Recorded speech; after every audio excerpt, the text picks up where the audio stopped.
So what is this stuff called again? Adrenochrome. Adrenochrome. And the Trumour that's going around is that Paul Rudd is on it.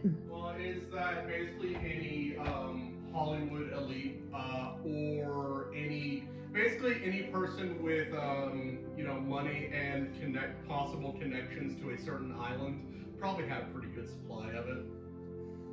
But some of them that had full connection to a certain island. Well, I can't make it too obvious.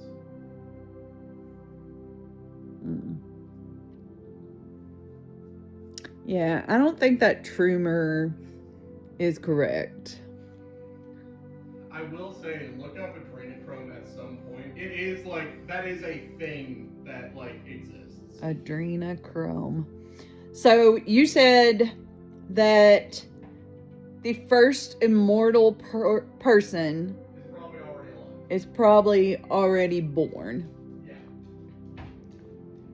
Because technology in that area is advancing so quickly. Technology in all areas is advanced so quickly. In all areas.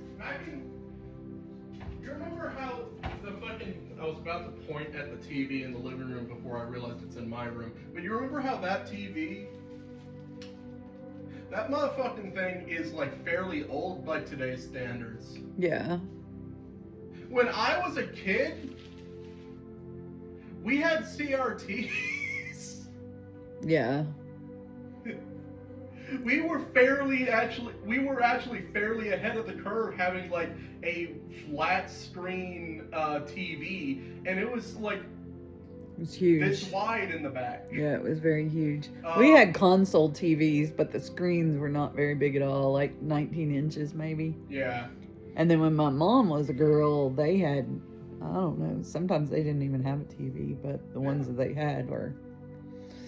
In 50 years, we had the 50 years between, World War II technology and eve of the 2000s technology. All of that is so much less technological progress than the time it has taken from cell phones from when I was in high school. No, middle school. Because middle school, I still had a flip phone, I think. Well, why aren't there flying cars then? There are. They're just not called flying cars, they're called ultralight vehicles. And they're not necessarily shaped like cars. Most of them, I'm pretty sure, are either shaped like some kind of hoverboard or shaped like a very small helicopter. And you have to request airspace privilege to actually use them. So it's more regulations that have kept that from advancing as fast. It's just a pain in the dick to actually get to use one of them than anything else. Okay. Because anytime you want to take a trip over to a convenience store with one, you have to call into your local air tower and be like, hey, requesting airspace from this location that I'm at to this location that I'm going to and back over this altitude, am I clear? And they go, yeah, okay. It's a whole fucking process. And it's just more annoying than going and saying, I'm gonna get in my car and drive 5 minutes to the dollar store and back. You know what would maybe advance that technology? Mm-hmm. Is combining flying vehicles with virtual reality and making all people with a ultralight flying vehicle wear virtual reality goggles that show roads that have been created with stop lights and stuff built into the glasses. And then the airspace has to be 50 feet above the ground.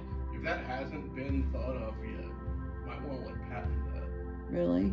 You think that would be a good idea? That'd be a pretty good idea. I mean, because you could If even someone combine decides it with like Google Earth Yeah, or and then if something. someone decides to make it, you can go, fuck you, dickhead, that's mine. Well, if I publish it on YouTube, publishing it is the idea, and if I can prove that I published it on And you can also YouTube do today. that by going to like a copyright or what's the other one? Patent. Patent.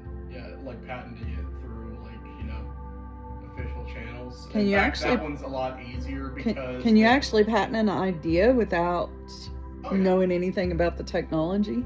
Yeah. I do think that would be a really good idea. Yeah. Because then you would have not only roads down here, but you'd have roads, you know, like 100 feet up. Yeah. And it would all be connected through the virtual reality apps. But what happens if they go down? That would be... It would have to have like multiple satellites up in the air that control it. Yeah. I wonder if Google Earth ever goes down. Or if it's always there. Because, you know, all of our stuff that's on the ground on our roads are mechanical. Yeah. That's mostly because it would just be such a massive pain in the ass to swap all of that infrastructure over. That's why fucking Elon Musk's cars haven't like, you know, taken off all the way yet. You know, but creating... Because, like, the infrastructure required to make electric self-driving cars, like, a thing you can just use forever, would require us basically, like, fucking up all of the infrastructure we already have, and that Yeah. would be, like, several trillions of dollars worth of work. But now infrastructure through software is quickly... Probably easier. It would... But then you have, you know, again, the issue of what if the software goes down? What if it goes down? Yeah, and somebody's out on the virtual road. So you probably have to look into just having it all be downloaded onto the system With regular updates. and then potentially like Bluetooth connecting potentially with like other people, you know, using the same thing. Because then, you know, at least looking at it through the lens of like self-driving cars, there's not a chance in hell that those would work purely through internet. They would have to work through like, you know, connecting to other vehicles actually on the road instead. Because Yeah. sometimes you'll get in an area that doesn't have internet. Yeah. Yeah.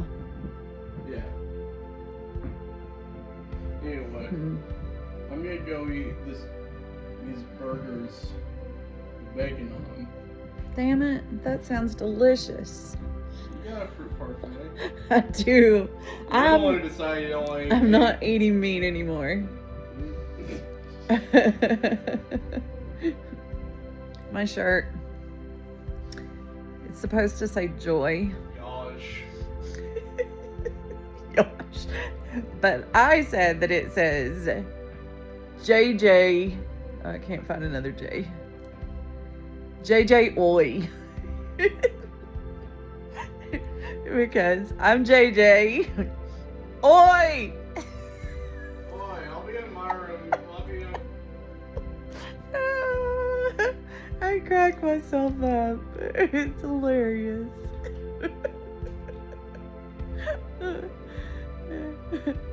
I love you, younger son. You're very smart.